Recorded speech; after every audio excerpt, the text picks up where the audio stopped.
Terima kasih atas waktu dan kesempatan yang diberikan kepada saya. Nama saya Francisca Angeli Tefbana dengan nomor NIM 1903030081 kelas C semester 2. Pada video kali ini saya akan menjelaskan mengenai hubungan antara media dan demokrasi. Yang pertama, saya menjelaskan mengenai media terlebih dahulu. Berdasarkan Wikipedia Ensiklopedia Bebas, istilah atau kata media berasal dari kata Latin medium yang berarti sesuatu di antara. Selain itu, juga bermakna sesuatu yang muncul secara publik, milik publik, atau mediasi, dan karenanya merujuk pada sebuah ruang publik. Sehingga esensi dari media tidak bisa dipisahkan dari persoalan antara ranah publik dan privat. Media sebenarnya memediasi kedua ranah itu untuk mencari kemungkinan atau ketidakmungkinan terhadap hidup bersama.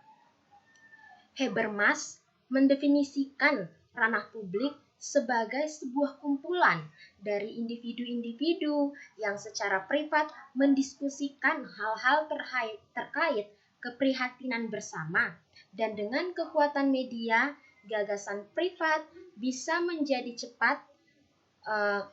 menjadi opini publik. Gagasan ini menjadi penting karena tidak hanya dalam memahami bagaimana rasionalitas publik bisa dibentuk dan bahwa seharusnya ada lebih banyak kehati-hatian mengenai batasan antara ranah privat dan publik, tetapi juga memberi petunjuk bahwa apa yang dimaksud dengan publik selalu erat kaitannya dengan politik. Berkenaan dengan itu, Marshall Luhn dalam karyanya yang terkenal Understanding Media mengajukan sebuah gagasan untuk menyediakan sebuah perwakilan pemerintahan yang tidak langsung melalui teknologi media yang terus berkembang untuk memperluas partisipasi model baru di mana setiap orang dapat terlibat.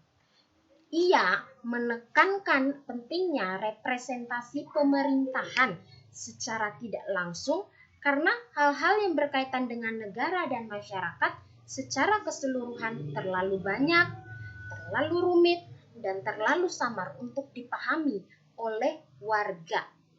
Oleh sebab itu, bagi Luhn, berkembangnya teknologi media tidak hanya membuat seluruh dunia bisa diakses secara lokal, tetapi juga menciptakan sebuah bentuk partisipasi baru di mana setiap orang dapat terlibat dalam setiap isu global. Dalam beberapa hal, kondisi ini berpotensi meningkatkan kesadaran masyarakat karena mereka mulai bereaksi terhadap isu-isu global dan implikasinya terhadap persoalan lokal. Meskipun Luhn mengingatkan bahwa fenomena ini berpotensi untuk tidak ditanggap terhadap isu-isu lokal, tetap saja. Yang kedua, kita akan membahas mengenai demokrasi.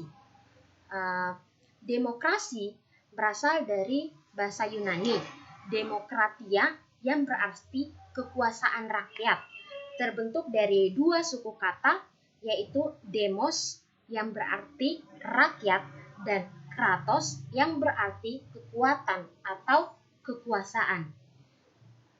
Sehingga demokrasi adalah bentuk pemerintahan di mana semua warga negaranya memiliki hak setara dalam pengambilan keputusan yang dapat mengubah hidup mereka. Demokrasi mengizinkan warga negara berpartisipasi baik secara langsung atau melalui perwakilan dalam perumusan, pengembangan, dan pembuatan hukum. Sehingga melihat dua pengertian di atas dapat dengan jelas dilihat bahwa media berperan penting dalam masyarakat saat ini, terkhususnya masyarakat yang hidup di negara demokrasi. Melalui media, informasi, pandangan, gagasan, dan wacana saling dipertukarkan, dan kemajuan masyarakat juga tercermin di dalamnya. Dalam masyarakat modern, media tertanam secara mendalam di dalam kehidupan sosial, dan tidak ada perkara sosial yang tidak melibatkan media.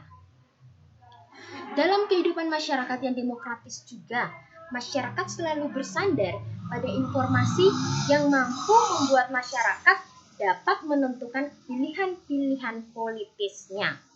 Oleh sebab itu, akses terhadap informasi tidak hanya menjadi dasar warga, tetapi juga sebuah prasyarat dari demokrasi itu sendiri.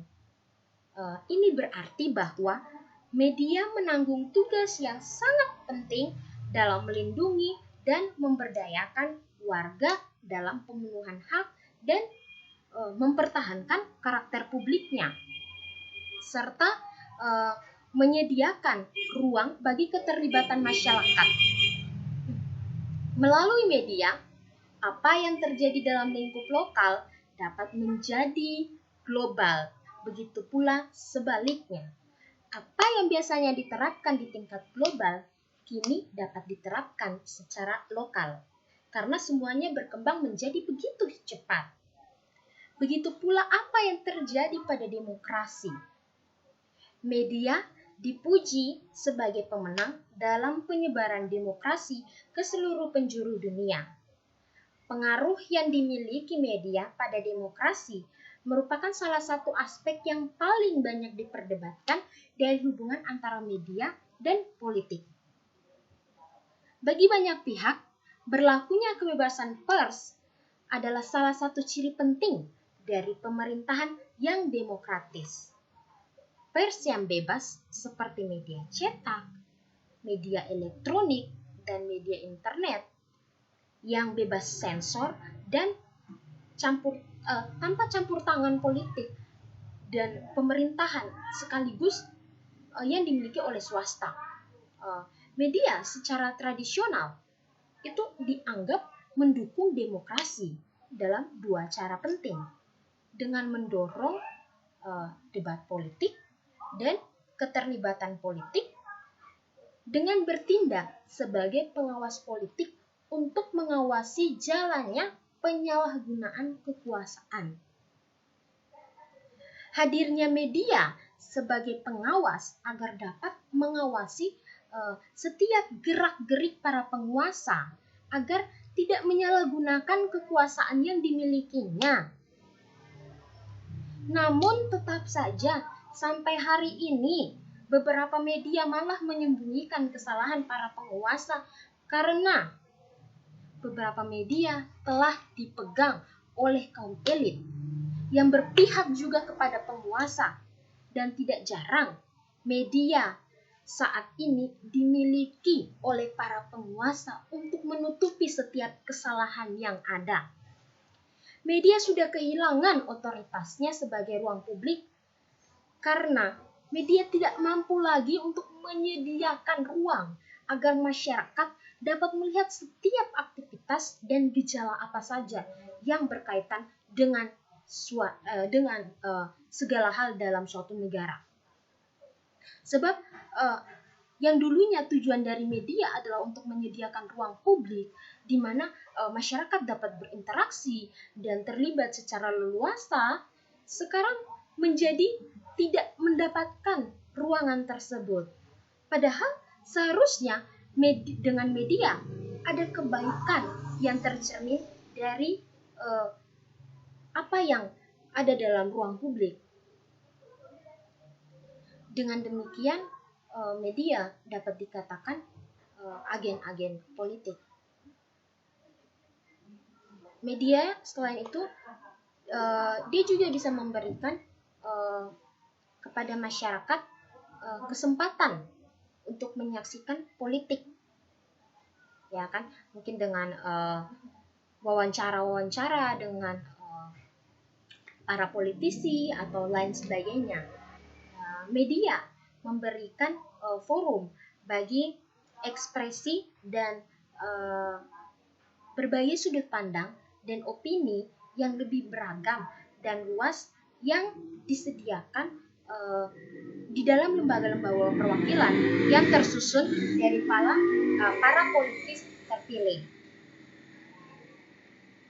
Di sini terlihat jelas bahwa media dan demokrasi adalah dua hal yang saling berhubungan, di mana media adalah makanan favorit demokrasi. Karena dengan media, orang bisa berdemokrasi secara akal sehat dan bukan pemilu sebagai ajang demokrasi akal sehat. Sebab jikalau pemilu adalah demokrasi, maka sebenarnya sudah seharusnya tidak ada golput. Sebab di media, orang bisa menyalurkan pemikirannya sedemikian mungkin. Demokrasi memberikan ruang bebas beraturan terhadap kehidupan bernegara. Pers secara otomatis turut mengikuti arus angin untuk keluar dari kubangan totalisme. Jika kita melihat sejak awal kemerdekaan Indonesia media memiliki peran penting di dalamnya. Setelah proklamasi kemerdekaan RI dikumandangkan sebagai wujud nyata bahwa Indonesia telah bebas dari penderitaan dan tekanan yang dirasakan rakyat dalam waktu yang lama karena penindasan para penjajah asing. Saat itu telah berbuah menjadi kemenangan manis, yaitu kemerdekaan. Dan di situ media sangat berperan penting. Dengan di situ mereka tidak larut saja dalam kebahagiaan akan kemerdekaan tersebut, tetapi juga berusaha untuk merebut alat-alat perhubungan seperti telepon, telegram, pemancar radio, dan alat-alat lalu lintas yang ketika itu masih dikuasai oleh Jepang. Dan dengan media seadanya, mereka menggunakannya agar kemerdekaan dapat dikumandangkan hingga pelosok negeri dan dapat diketahui semua orang bahwa Indonesia telah merdeka. Walaupun karena keterbatasan media, beberapa daerah terlambat untuk mengetahui bahwa Indonesia telah merdeka. Media sebagai ruang publik berarti menjadi wadah di mana setiap orang bisa berekspresi tanpa harus takut akan hal yang akan membebani dirinya. Dan negara demokrasi pula sudah menjamin adanya kebebasan berpendapat, berkumpul, bermusyawarah.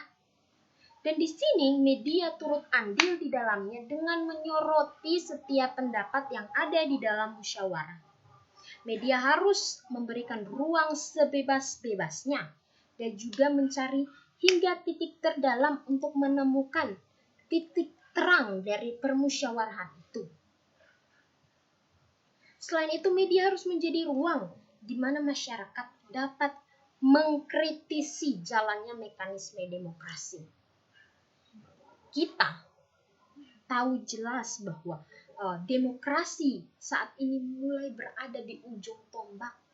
Bahkan kalau dilihat-lihat, sebenarnya demokrasi itu sudah hilang. Sebab sudah tidak ada lagi kebebasan bagi masyarakat. Yang ada hanya kebebasan bagi para penguasa. Saat ini banyak orang duduk di kursi birokrat hanya dengan tujuan untuk mengurusi diri mereka sendiri dan setiap usaha mereka sendiri. Mereka adalah kapitalis-kapitalis birokrat yang naik dengan membawa kepentingan mereka dan kepentingan partai mereka. Mereka tidak peduli dengan kita. Dan bagi mereka, dengan adanya kekuasaan, mereka bisa lebih leluasa menjadi kapitalis besar. Mereka menggunakan kata demokrasi, namun tidak dijalankan demokrasi itu. Demokrasi bukan dilihat dalam ajang pemilu, tetapi bagaimana kebebasan bagi rakyat untuk berekspresi. Pemilu bukan lagi pesta rakyat, tapi menjadi pesta para kapitalis birokrat yang sibuk menghamburkan uang mereka. Kemudian ketika mereka naik dalam kursi parlemen, mereka sibuk untuk mengambil kembali uang mereka. Demokrasi sudah dikebiri dengan setiap peraturan baru.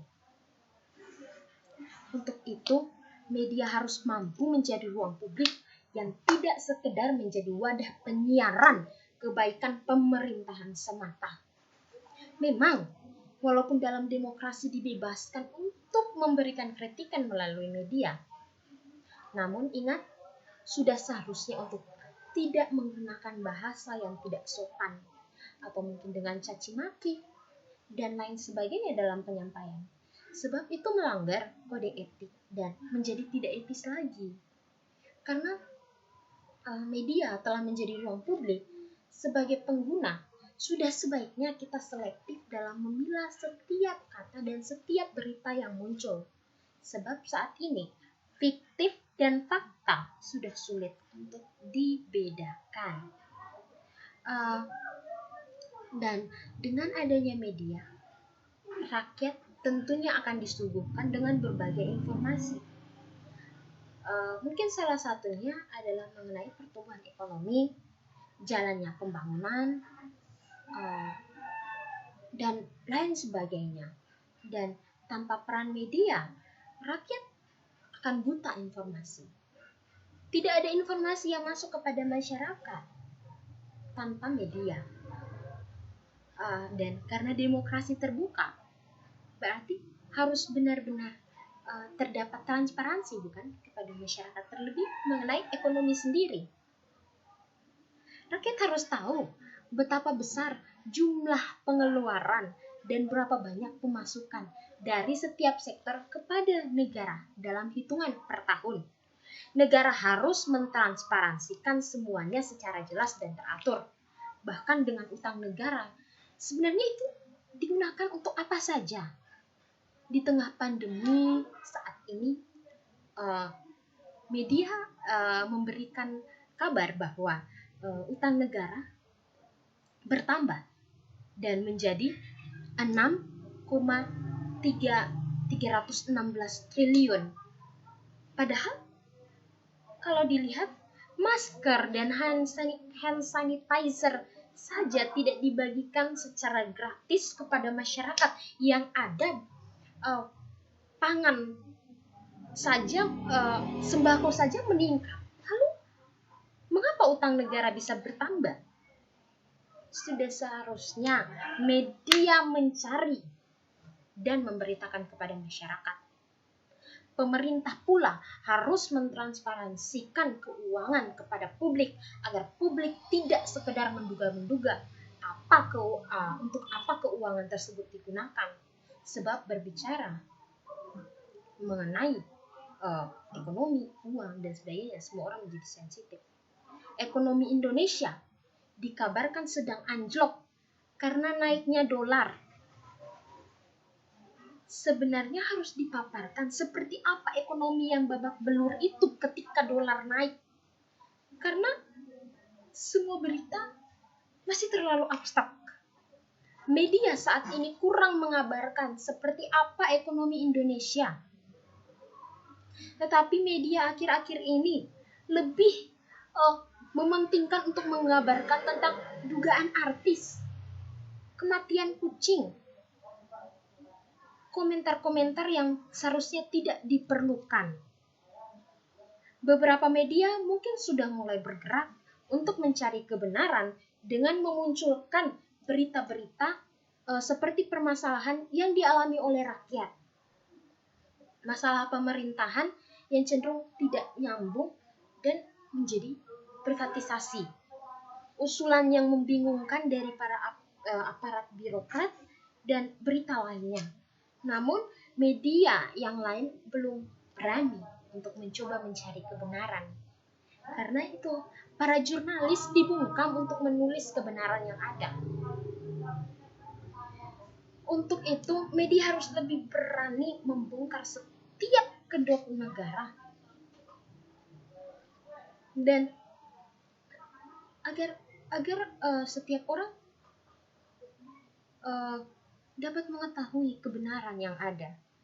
Dalam negara demokrasi juga pastinya kita akan selalu menemukan permasalahan, baik dari yang intensitasnya biasa sampai yang kepada intensitasnya kompleks sekali kan. Maka dengan hadirnya media sebagai pembawa pesan dan menyoroti masalah yang erat kaitannya dengan kehidupan publik sebagai bagian dari media komunikasi. Media adalah saluran yang membawa pesan untuk menyampaikan pesan tersebut. Tidak jarang kasus-kasus besar dan mega kasus berhasil di blow up. Sehingga tentunya masyarakat dapat mengetahui lebih jauh tentang apa yang menjadi permasalahan yang dihadapi oleh negeri ini. Media juga lama-kelamaan menyadari betapa pentingnya kebenaran untuk kehidupan ke depannya. Jika rakyat terus-terusan hidup dengan kefiktifan dari media, maka negara tidak akan menjadi lebih maju. Di sini media memiliki peran penting, yakni media diharapkan dapat memberikan pengaruh terhadap pemikiran khalayak ramai. Media tidak hanya menyampaikan berita belaka, namun dalam penyampaiannya berusaha untuk menarik perhatian dan juga merangsang daya berpikir masyarakat mengenai keadaan yang sedang dialami. Media harus mampu membuat rakyat pola pikirnya itu berubah ke arah yang lebih baik. Media menjadi ajang agar masyarakat dapat melihat bagaimana mekanisme sistem kerja pemerintahan yang demokratis yang selalu berkuar dari rakyat, oleh rakyat, dan untuk rakyat. Dari situ, berita harus mampu membuat masyarakat mengkritisi pemerintahan, bukan saja dengan kritikan yang negatif, melainkan juga positif. Pemerintahan yang demokratis harus juga mampu untuk menerima setiap kritikan, bukan malah menangkap para kritikus untuk mengurangi kritikan. Penjara bukan ajang memasukkan para kritikus yang berbicara akan hal-hal yang dianggap menyakiti dan menyinggung para pejabat. Namun, jika media dijadikan ajang kritikus untuk mengkritik dengan bahasa yang tidak sopan, sebaiknya diberikan pelajaran-pelajaran yang mendidik, bukan dengan cara yang anarkis dilakukan oleh aparat kepolisian. Sebab mental setiap orang itu berbeda. Ketika polisi membuat tindakan anarkis dan menyebarkan melalui media massa, bukankah sama saja kita melanggar privatisasi seseorang? Dalam berita pun kita harus memiliki titik pusat permasalahan yang dipaparkan agar tidak begitu ambigu ketika dibaca dan dapat dipahami setiap orang apa yang menjadi pusat permasalahannya. Terkadang media tidak meliput apa yang menjadi pokok permasalahan dari setiap kejadian yang ada, melainkan malah menyoroti sesuatu yang baru dan unik. Padahal tidak begitu penting untuk dipaparkan. Sebagaimana yang telah dijelaskan pada poin awal, bahwa dalam negara demokrasi, kebebasan pendapat memang harus dijunjung, bukan? Maka dari itu media hadir untuk memberikan ruang yang seluas-luasnya untuk berpendapat. Media memberikan tempat dan ruang seluas-luasnya bagi individu dan kelompok untuk menyatakan pendapatnya. Media juga menjadi jembatan bagaimana seharusnya pendapat publik harus didengarkan oleh para penguasa. Sayangnya bukan media yang menjadi titik permasalahan di sini, melainkan pemerintah sendiri, yang mana Dewan Perwakilan Rakyat yang seharusnya mendengar aspirasi rakyat, menampung aspirasi rakyat, dan menjalankan aspirasi rakyat, sudah tidak menjalankan apa yang seharusnya menjadi kewajibannya seperti itu. Bahkan kebijakan-kebijakan yang diambil oleh para aparat sekarang ini bukan untuk membuat masyarakat menjadi lebih baik, mungkin ada yang baik, tapi kebijakan yang ada malah mendukung sesuatu yang mendukung para orang-orang besar. Misalnya saja tentang RUU KUHP, yang mana kebijakannya itu lebih mendorong untuk investasi dan usaha-usaha yang dimiliki oleh aparat birokrat gitu. Rakyat saat ini sudah seharusnya ketika menyadari hal tersebut, sudah seharusnya untuk menyampaikan berita melalui media sebagai perantara dan berani untuk mengungkapkan aspirasi dengan melakukan segala bentuk aksi dan melibatkan media untuk menyoroti setiap permasalahan yang diaspirasikan dan disuarakan. Pemerintah mungkin sudah bosan membaca aspirasi rakyat melalui media. Mungkin jalan keluar terakhir adalah dengan melakukan aksi atau demonstrasi sehingga dapat dilihat oleh pemerintah. Nah, mungkin seperti itu. Dan dalam negara demokrasi pastinya harus ada harus berperan sebagai kontrol dan kritik bagi jalannya roda pemerintahan. Ya, media itu harus bisa menjadi menjadi kontrol, dia bisa menjadi pengawas seperti itu, untuk berperan untuk mengawasi jalannya pemerintahan. Karena media hadir juga dalam perannya sebagai pengontrol. Tetapi yang kita lihat, para aparat birokrat mereka menjadi tebal muka dengan setiap kritisan yang ada, dan mereka selalu mencari bahan agar setelahnya media meliput kembali dan melontarkannya kembali kepada rakyat. Seperti itu ya. Jadi kayak bagaimana ya? Setiap permasalahan yang ada itu saling dilontar-balikan dan tidak akan menemukan hasilnya seperti apa. Seperti itu. Dan rakyat, padahal sebenarnya rakyat itu membutuhkan solusi, tetapi pemerintahan tidak bisa memberikan solusi yang baik kepada masyarakat. Sebab solusi yang baik itu ketika pemerintah mau kembali bekerja sama dengan rakyat.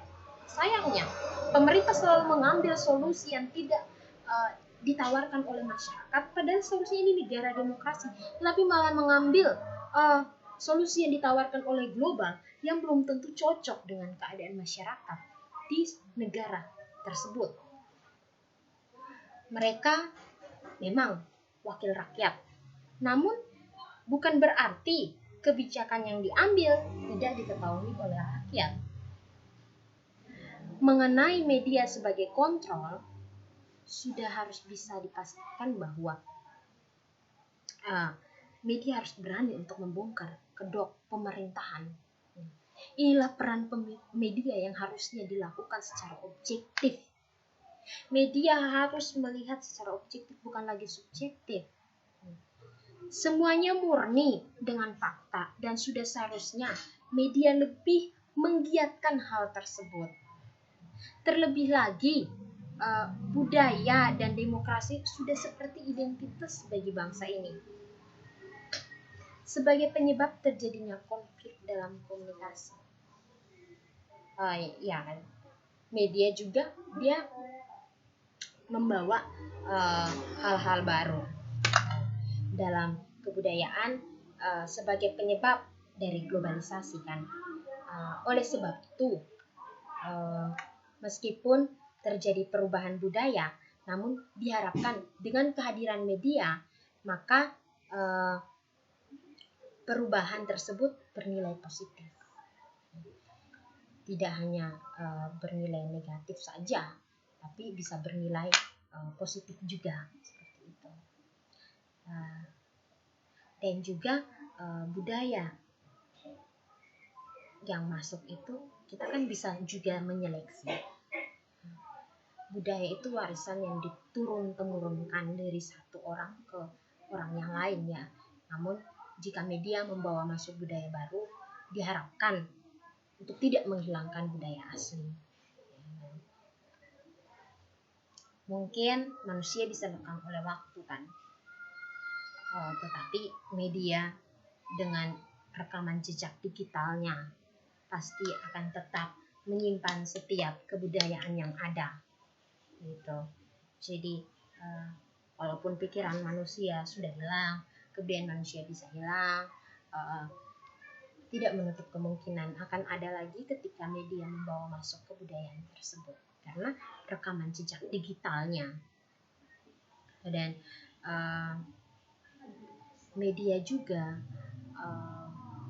memberi kita seperti kekuatan, dimana ketika rakyat mulai kehilangan harapan dan kemajuan, media hadir untuk memberikan komunikasi yang lebih baik ya. Kayak misalnya ketika para pemimpin kita masuk bui atau terjerat kasus korupsi, terkadang mungkin beberapa orang menganggap bahwa hal itu menekan mereka karena mereka menganggap bahwa diri mereka gagal memilih aparat yang duduk di kursi birokrat. Tetapi bukankah negara demokrasi tidak hanya berpusat pada pemerintahan? Lagi pula para aparat birokrat masuk ke dalam bui atau karena melakukan kasus koruptor karena keinginan mereka sendiri, karena rasa ketidaksyukuran mereka sendiri. Pemerintah sudah seharusnya tidak diduduki oleh para kapitalis, melainkan diduduki oleh rakyat yang mampu untuk mengendalikan sifat keborjuisannya dan mau berjuang bersama rakyat. Pemimpin yang benar dalam negara demokrasi adalah mereka yang bersama dengan rakyat, bukan mereka yang kembali memerangi rakyat.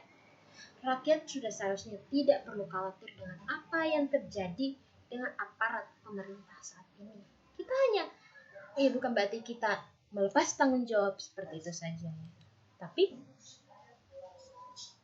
apapun yang menjadi kepentingannya pemerintah memang sudah seharusnya kita lihat, karena negara demokrasi membutuhkan hal tersebut. Dan dalam negara demokrasi pastinya sebuah perubahan itu tidak dapat dihindarkan, terutama ketika hadirnya media yang mampu memberikan banyak informasi yang pasti membuat kita ingin mengetahui hal tersebut ya. Nah, karena adanya hal tersebut, orang-orang menjadi lebih bagaimana ya? Ketika media membawa sesuatu yang instan, orang-orang lebih tertarik akan hal tersebut karena cepat dan tidak meribetkan mereka.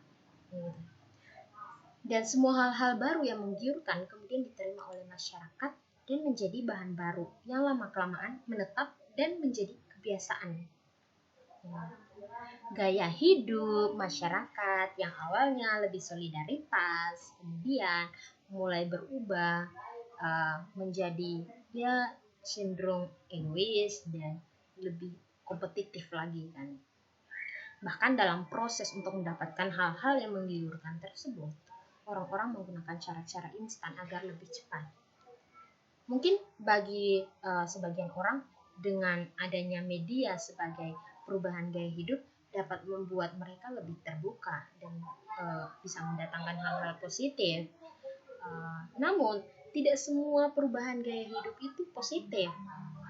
Keinstanan membuat kita menjadi seseorang yang menjadi harap gampang. Jadi, media sebagai penyaluran perubahan gaya hidup diharapkan untuk seselektif mungkin dalam membawa perubahan.